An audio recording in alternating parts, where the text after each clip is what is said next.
Hey, it's Chronologically Gaming, the only channel that's perpetually retro because we're playing every video game in order of release. Only one show has the guts to stream reading a retro video game magazine live on Twitch. Let's go back to November 1982. They should have watched our show. Yeah, you should have watched our show. Tonight, we're going to be checking out Softline magazine. This is the November issue. Let's check out and see what's going on in Softline magazine. All right. We've been reading every issue of Softline magazine up to this point since they started. This is mostly an Apple II system or Apple II magazine, but this magazine also covers a couple other home computers. It was, I believe, funded or promoted by Ken and Roberta Williams of Sierra Online, so that's legit enough for me. All right, so here we go. Softline, November 1982. Remember that feeling you got when you got a magazine that you really enjoyed in the mail and you get a chance to read it? I actually don't get those feels yet. We are going to see electronic games, and I got even more of a soft spot for that. But Softline still has some really good stuff. It even has some technical information, a few jargon, code that you can work with. I know they give you some help on some of these computers too. So this is Arcade Gaming, friend or foe. Well, right now she's got all these distractions. What is that? I got a Pac-Man there, Lunar Leaper, one of the ghosts. What shooter is that in the background? Is that Sneakers that's going on? I can almost make it out. It's a reconstructed one. It's not like the actual screenshot of it. But she looks like she's doing okay. She's focusing with all those characters in the way. Yeah, looks good. All right, let's crack it open and smell November 1982. So over here on the left side, we got an ad by Penguin Software. It has a few games on it, and this makes me think that we have seen or should have seen Spy's Demise already. Oh, yes. Ken and Roberta, yeah, definitely. Oh, you mean they started it back up now? Or Ken and Roberta Williams from then? Because they're really hot right now, November 1982. So we got an ad for Spy's Demise, which we haven't seen on the show. If we get through the whole magazine for tonight, we actually are going to check out and play that one tonight. So hopefully the time will work on our side. And then we have Transylvania at the bottom and Pie Man. And the reason I say we maybe should have seen Spy's Demise is because it's at the top. Like they released Spy's Demise first and then Pie Man and then Transylvania, but I don't really know for sure. Oh, really? Just recently? That's awesome, Errol. All right, so Pie Man, if you don't remember that one, Pie Man was kind of like the very first time we saw a video game that you were playing as a chef and you're running around in the kitchen, and it's still arcade-style gameplay, but it's one of the very first video games that has you in this setting. Look at that. They have a very large character that's on the screen. This was on the Apple II when we originally saw it, and I'm just giving you some footage to see what it's like. You are running around as a chef, just delivering orders. So it's just you just go pick up whatever food it is, put it on the tray, and it almost feels like an episode of I Love Lucy rather than a video game. But our arcade style, and it works. It's really fun. It reminds me of the kind of thing of doing occupations for video games, like we're going to see later with Tapper, things like that. No, they shouldn't have. That would have been really fun. All right, so yeah, Pie Man it was pretty good. It was around average for all the games you could play. Over here on the right side, there's our table of contents. We are not going to go over that one because essentially we're going to be seeing everything in the magazine tonight. All right, let's flip on. Keep going. I really liked when I discovered Softline much later than when the publication came out, because it's really good info on the Apple II and what it was like having that computer, or just microcomputers at the time in North America. Yeah, I'd love to know, what is the origin story, Manly? So over here on the direct line, this is people writing into the magazine. A few tricks on getting a high score for Star Raiders on Atari, really nice. I have some questions about how do I move between levels in Horizon 5, another grid shooter. Anyone know the qualifications for making a ninja in Wizardry? That's awesome. Oh, that's true. The only way you can play Wizardry right now is on the Apple II. And it's huge. One of the Softline magazine's covers was Wizardry. Yeah, lots of fun things that people written in. I had the game Adventure by Microsoft. 4 months I couldn't get past a certain part. All the treasures in the treasure vault. The cave closed on me and I'm stuck in this immense room. But he needs a hint. He wants help. Someone please help me. This is how you got help for your games, because you would write into magazines if you get stuck in adventure games. Oh man. We just live in a time where we have all the answers for adventure games. And then I just wanted to highlight a few of the ads in the magazine too. You can see there's an ad for Kabul Spy, another spy game, adventure. I think it's the text adventure with some graphics that we had. But I'll point out some of the ads for the Apogee Software. Wait a second, are they a distributor? Is that the same Apogee Software I'm thinking of in late 80s, early 90s? It couldn't be the same Apogee Software. No way. And then over here we got even more ads and prices. Take a look at the prices of these games. Also notice the difference in price from applications to video games. We mostly care about the games here on Chronologically Gaming, but you look at the price for VisiCalc and you're like, gosh, $250 in November 1982? No way. Look at that. it's too much. All right, let's get to some games. Over here is an article by Ken Williams. Every time we've seen Ken Williams write an article in Softline up to this point, it's been about helping programmers, learning something new, discovering something, and actually providing lots of code as well. So this is more graphics time, using graphics on the Apple II. You can see there's some poke commands here. Yeah, it's just incredible that there's so much in magazines and books right now that if you wanted to be an engineer or a developer, it was rare, but if you wanted to dip your toes into the field, you had a lot of resources to play around with. And some people, some of the really good developers, they just got a computer and just started messing around with it. Or you started to type in a game from a magazine, and as you're typing in the game, you realize that it has bugs, and you fix it, right? And that's how you would learn. But we are not going to be coding that one. I don't think it had a game. Yeah, it was just messing around with some graphics. Over here, this is an article by Jerry White. Interview with him. Programmers. There he is. I can't tell what game. It looks like he might be playing Star Raiders, but it's really hard to tell. And so this is following up on when he did Muse software with the TRS-80 and then the Atari home computer. So they have a few highlights on some games. I didn't think so, Errol. I had my hopes, but I was pretty sure it was a different Apogee. And we got some ads over here. There's the elephant discs. We see those on the sleeves of 5 1/4 floppy disk. Holiday specials, yeah, because it's November. Holidays coming up. Over here we got another game. This is Pest Patrol that we've already seen on the show. I think around April. Don't quote me on that one. But it's essentially a fixed shooter. Move left and right, blow up the bugs. You look almost like a can of a tube of toothpaste when you're supposed to be a can of bug spray. Oh, right. Oh, yeah. And typing on the different computers. If you had the real keyboard, Manly, you know the feeling. But the Timex Sinclair, it had that membrane keyboard. It was very difficult. All right, flipping on to the next one. Yes. Oh, here we go. Is this by Bill Budge? This is big. This is things to come. So this is the pinball construction set, which we haven't seen yet. They are highlighting it here, the origins of it. And we kind of already saw this. There was a game we saw called Raster Blaster, which was a pinball game that allowed you some optimization, but it was like the beginnings of pinball construction set. And here they must be working on it. I think it's Bill Budge's, right? Yeah, there he is. And it goes through the ideas of what he has. That's going to be huge. It kind of reminds me of when we saw a game called the Arcade Machine, which allowed you to make your own Galaxian-style shooter. You could design your own game. That's what it is. You design your own pinball. There it is. Yes, Santa's got 5 1/4 floppy disks in his sack. I love it. Oh, not even close. Yeah, when I think of modern games and the bugs they have, but there is a lot more lines of code for modern games too. All right, let's flip it on to the next one. Oh, nice. This is by Ken Rose. How to make some good mazes in adventure games. I've said that for most of the adventure games we play, text adventures, that whenever you are playing the game, they were wanting you to design and write the maze down. You draw your own maze so you know where to go as you discover everything. And this is just an article on how to, when you design your own adventure game, what's the best way to make the mazes. And Ken Rose is a good one. He, I think, was around or helping the same team that worked on Zork. Because if you have ever seen the Zork map that the Zork user group has done, it is amazingly detailed. All right, here we go. You got an ad at the bottom left for paddle, Adapple. That's to play more paddles on your Apple II. Yeah, bring it on.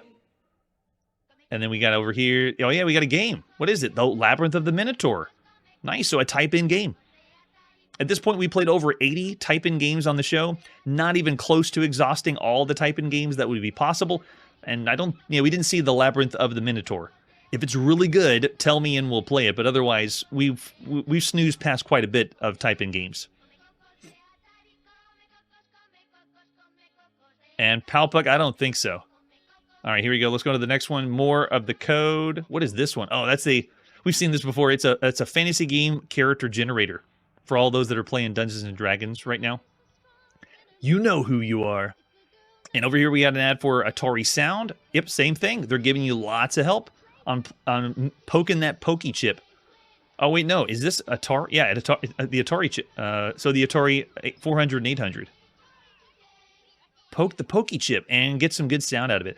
Some of the best sound we've heard is from that computer. We have actually now heard some pretty good music and sounds on the Apple II, but it almost sounds like they're trying to be another computer because we know the Apple II just mostly lets out wet farts as far as video games go. But we have seen good stuff. There's been pretty good stuff. Let's see, we got Empire Savers Club.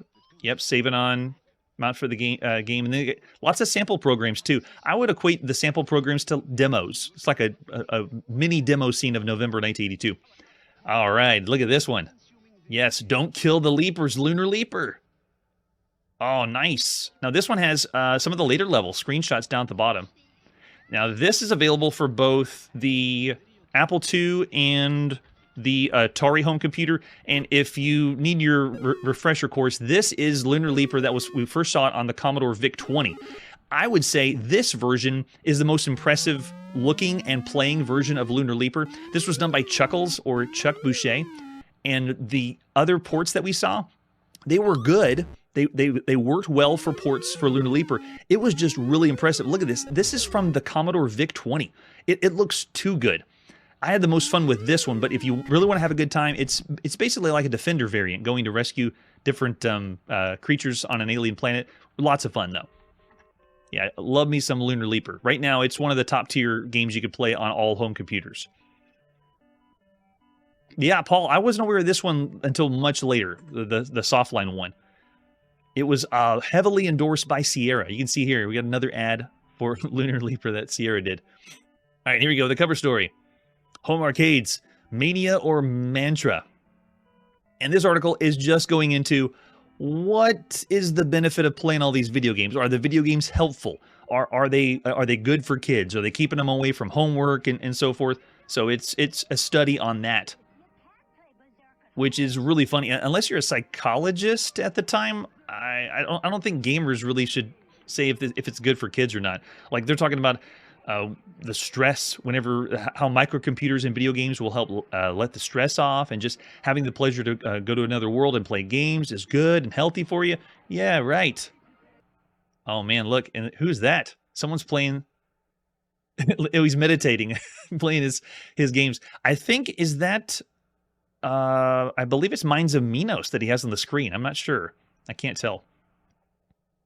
Yeah, and they're saying about playing for long amounts of time, which is just amazing because they bring up the really big games that you're going to be immersed in for a very long time, like Ultima, Wizardry, Castle Wolfenstein, Zork. And yeah, you could play those games for quite a long time.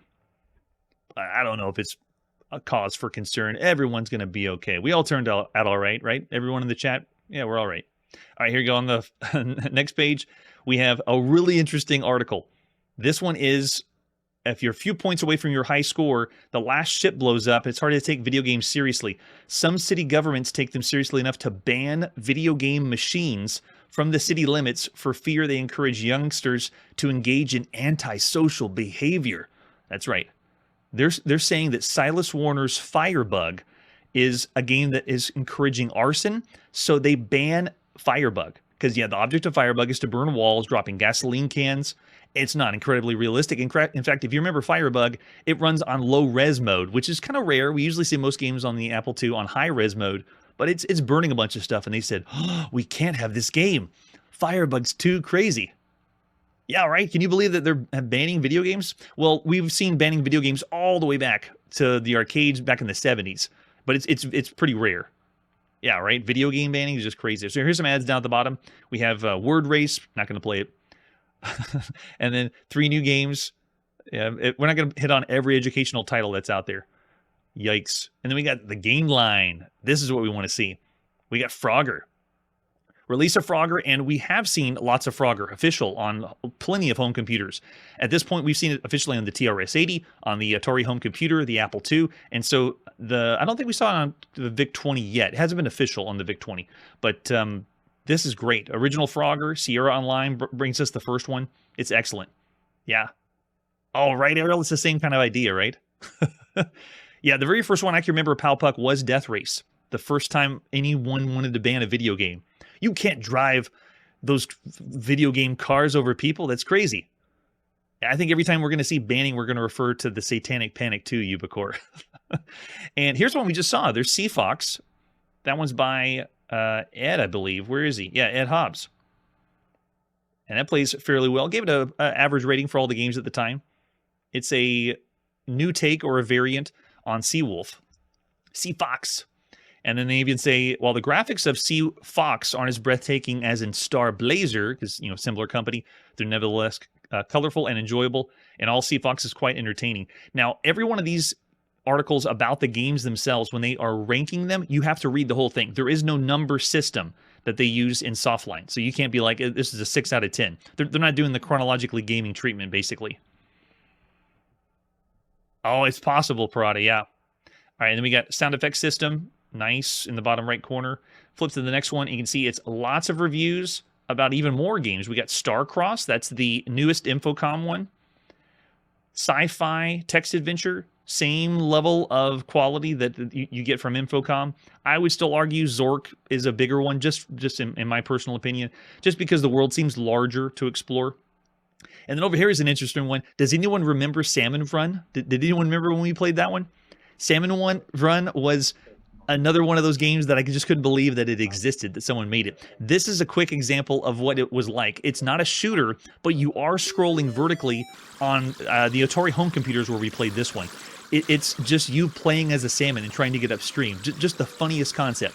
You are literally playing as a fish trying to go as far as you can. Arcade style, it's just weird that there's no shooting. It's just stay alive and try to get upstream as far as you can.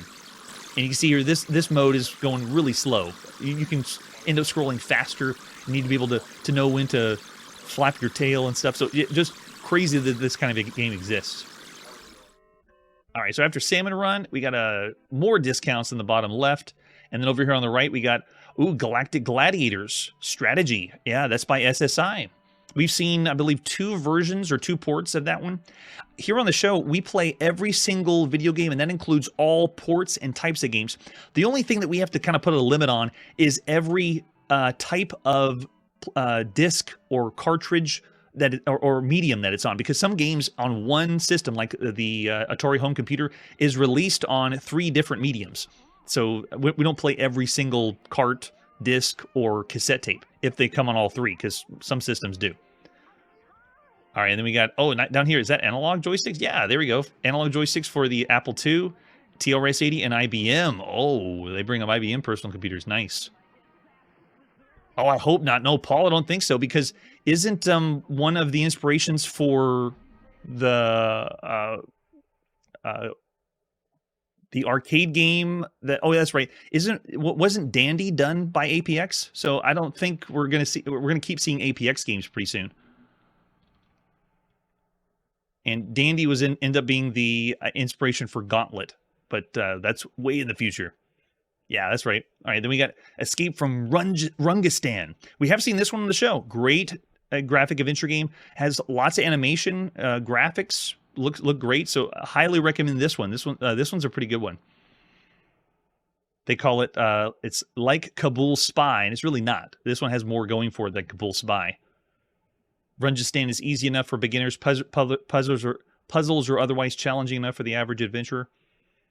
Man, I'm having too much fun reading the magazine. Here's another ad down the bottom for more joysticks, third-party peripherals, and so forth. Here it is. Yes. Frogger. Officially, it's here. We've seen it everywhere. Apple, Atari, TRS-80, official. And it's going to be rolling out to even more than that. It does look like that, Manly. The semi is huge. All right, let's keep going.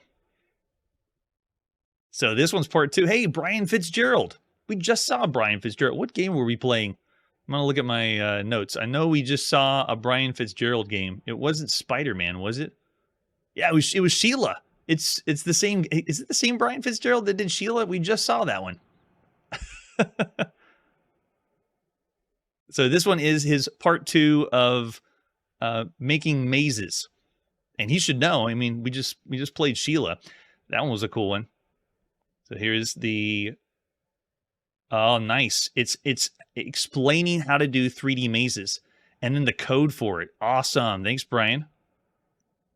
For all those would-be programmers out there. Sweet. And over here in the bottom right, we got Mission Asteroid, quality software, discount prices. Sure. Oh, and then the giant spread. This is the big one. We've already seen this plenty of times. It's Infocom. Everything up here we have seen. They're all fantastic. It is adventure gaming top tier. In fact, if you want straight text adventure, this one is getting like the same level as some of the Sierra ones. Not to stomp on Sierra's toes. They offer the text adventure games with some graphics and pictures, but this is good stuff. Especially Deadline's awesome too. I already mentioned Zork before. Yeah, Infocom also has all the feelies inside. Everybody remember the cloth maps, the coins, the Ankh, depending on what game you have. And over here is Bill Budge. What is this? By Bill Budge? What are we looking at? I can't tell by the skin. Is this meant to be where we don't know what it is? What are you trying to give us, Bill? I can't tell. All right, and over here is yet again another article about arcade gaming and how people are ripping off or making variants of arcade games. I hit on this whenever we played Scramble on the Pyuta in Japan. How we played the official version of Scramble, and it really didn't hold a candle to all the other rip-off Scrambles that we've already seen so far on the show. Oh, good point, Paul. Totally agree with you. If it's a bad Infocom game, it's still really good. Yeah. Oh, man. An Ultima 4. Yeah, we're going to see that one way later, Errol, but that's a really good one, too. All right, so yeah, this is going over all the different rip-offs, and if it's worth it, if it's, moral, so forth. We've seen plenty of articles that do that. All right, continuing on. Gosh, lots of prices. And over here, I love that they did this. Softline posts high scores. You can put in your high score for computer games. At the very top is Action Quest. It's the one that you are the ghost that's going from room to room. Kind of like Atari's Adventure, not really. I'm with you there, Paul. Yes, Caverns of Mars was a better kind of scramble game. It's so fun. It's scrolling different ways, but it's essentially the same thing. And then you got lots of high scores for different players. Nice. If your name's on here, tell me. That's awesome. All right, let's flip it on to the next one. Even more. There's a lot of games you can play on home computers. It's just great that they are posting here high scores, whatever they've sent on. Oh, and look at the top. Lemmings, don't get excited. It's not the Lemmings you're thinking. That's the Serious Software Lemmings. Completely different. 58,000 is a nice high score. And then I'm a little confused by this article. The Dark Crystal. I'm sure everyone's familiar with the movie, and the movie is out right now by November 1982, I believe. But the game, we're not going to see this game until I think the summer of 1983 is when I have this pegged. Someone can cross-check me on the release of Dark Crystal as a video game, but this is a really early ad. This is going to be done by Sierra Online. You can see right there.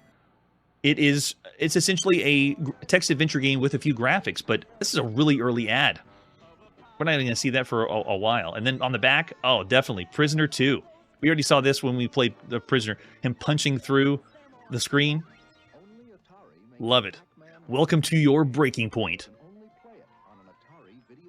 All right.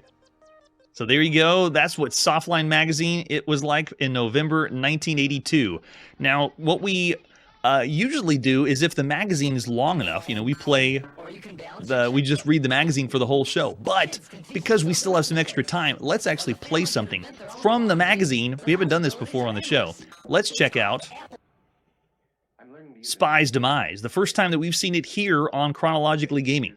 It was advertised in there, and I don't know if this was released before Pie-Man and before Transylvania, but let's check it out anyway. So here we go. Beginning of November 1982. Spy's Demise. Here's the box. Yeah, isn't it an amazing price for a magazine? So cool. Arcade action by Alan Zeldin. Way to go, Alan. We got Penguin software again. You flip it over in the back, and they have a giant screenshot of it. The box also looks a little different than the usual games we play. Looks like we're going to be the KGB in Pyongyang on a secret diplomatic mission. So cool. So there's the box. Let's see what other artwork we have for Spy's Demise. This is our 412th game that we played on the Apple II. 412 games. Lots of different types of boxes. There's the 5 1/4 floppy disk. We're going to pop to our Apple II to play. Spy's Demise. If you look at the Penguins, Penguin Software, this is the third game that we've seen by Penguin Software.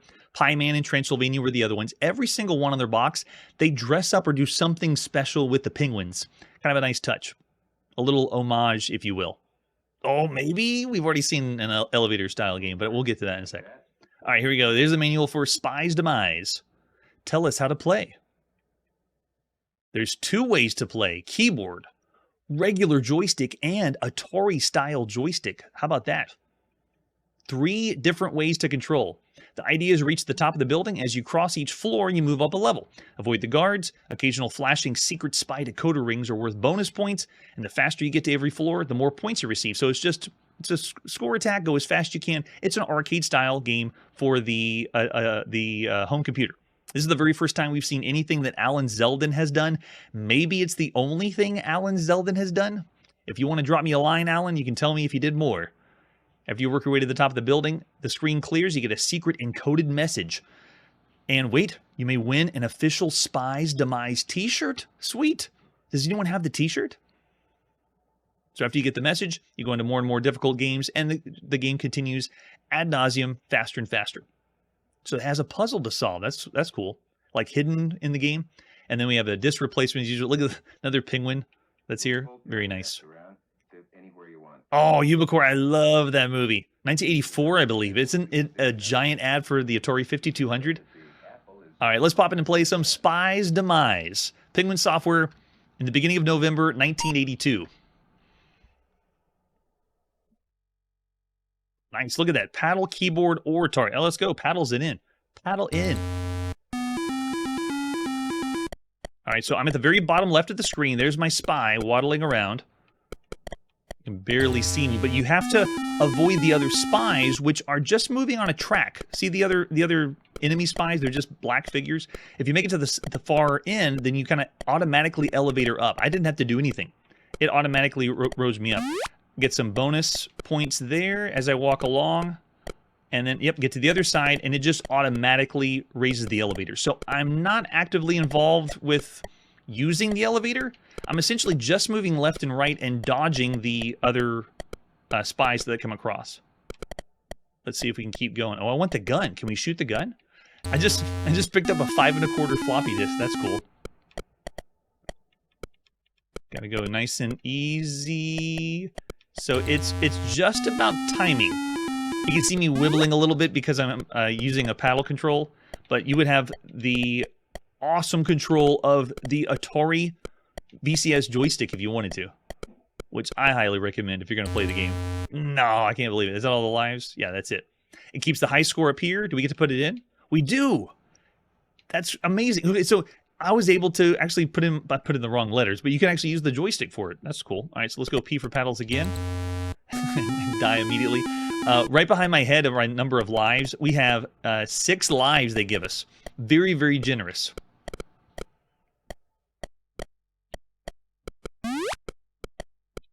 So just dodge. That's all it is. Move left and right and dodge. Go, go, go. All right, we're looking all right. I really want to get the gun. This is a platformer, but it's a unique platformer. I mentioned this when we were playing Pitfall, the port on the Intellivision, that this is what we would classify as a fixed platformer. It takes place on one screen, like an arcade platformer, but an arcade platformer like Donkey Kong has you jumping. This is a platformer where you are not jumping. You're just walking around, maybe doing ladders or elevators. It is no action jumping.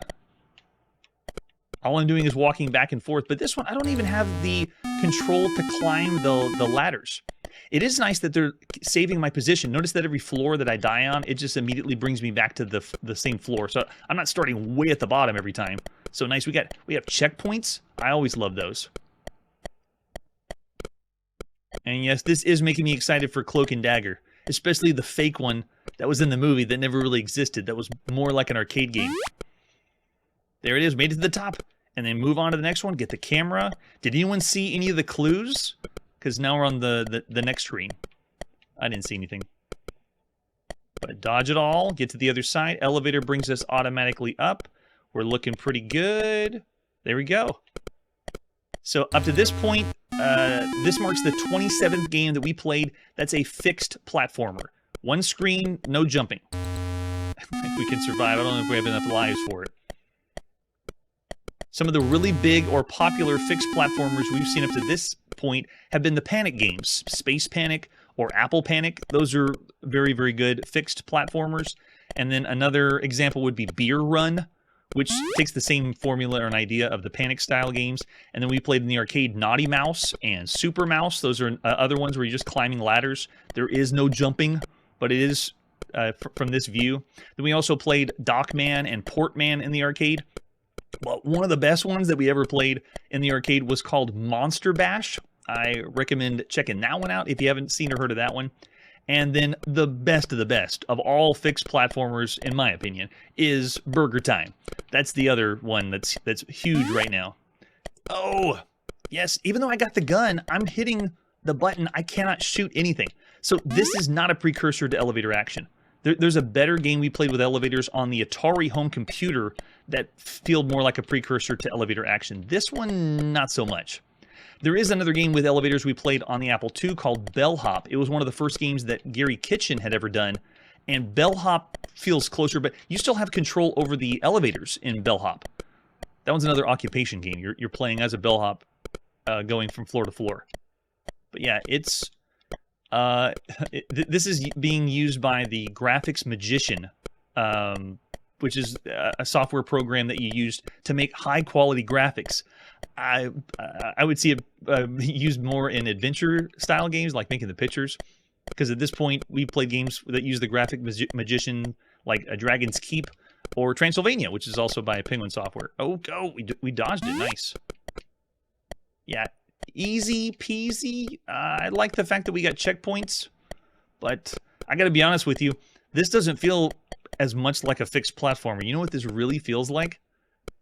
This feels like we're playing a variant of Frogger instead of a platformer, because I have no control over the elevator and I'm essentially just needing to cross the street to the other side. It feels really close to Freeway, the one by David Crane, because I don't have the ability to move my spy up and down. Or the other Frogger style games, you know, the ones that take place from left to right, like Chicken on the TRS-80, Frog Trek on the TRS-80 color computer, and then the fact that you have to go back and forth. You know, you're not just going to one side of the screen like Frogger. You go from one side then come back. That makes me think of Preppy, where you pick up the golf balls, or what was the other one we played? Meltdown on the Atari home computer. So I feel, I'm going to call it a fixed platform, but it really feels more like Frogger or Freeway-ish. I'm already seeing some great ratings in the chat. This game does have the spy theme, which I love. We played 22 games that have the spy or espionage theme up to this point. Most of them text adventure games, you know, Mission Impossible or CIA Adventure. And then we also had The Prisoner, Kabul Spy, Infiltrate on the Atari 2600 was the other one I was thinking of that had the elevators. But the big one that has the spy theme is 005 by Sega. That one's a really fun one too. We are going to see this game later in 1983 for the Atari home computer, Commodore 64, and the Texas Instruments home computer. At this point, the very first time we ever saw Spy's Demise on the Apple II, there's not a lot of gameplay considering all the other games out there. I look over and I see some 3 stars, perfectly fine. Yeah, 3 average. Oh, 3.5 replayable. Yeah, you might get in a groove, but I won't be as kind. I'll still say average. 3 stars for all the games you could play on all home computers. Spy's Demise is good, but it's not really good enough to push above or do something more interesting than the other games we've seen up to this point. Still check it out, though. Average is not bad. All right, that's where we got to put our video game playing on pause. Thanks so much for joining me on our crazy quest to play every single video game under the sun across all systems, all platforms, all over the world. Next time on Chronologically Gaming, we have another spy game for home computers in Japan, and the latest video game by Imagic, and more unofficial Star Trek. We can't get enough Star Trek here. That's it for today, and like I always say, these magazines aren't going to go anywhere. So if you want a real retro trip, read a video game magazine. Hey everybody, thanks for checking out the channel and joining me on my quest to play every single video game in order of release. We'll be streaming live every weekday at 9 p.m. Central, so join us and let us know if we missed any games along the way. This video would not be possible without Launchbox, RetroArch, and MAME. Tell all your friends there's some crazy guy named Chronologically Gaming trying to play every single video game. We have links down below that'll send you to places like our Discord and Patreon, and one that says all the video games we've ever played. If you go there, it's a list of everything, and you can click right to the game you want to see. Chronologically Gaming is the name to look for. We are perpetually retro, and we will catch you next time.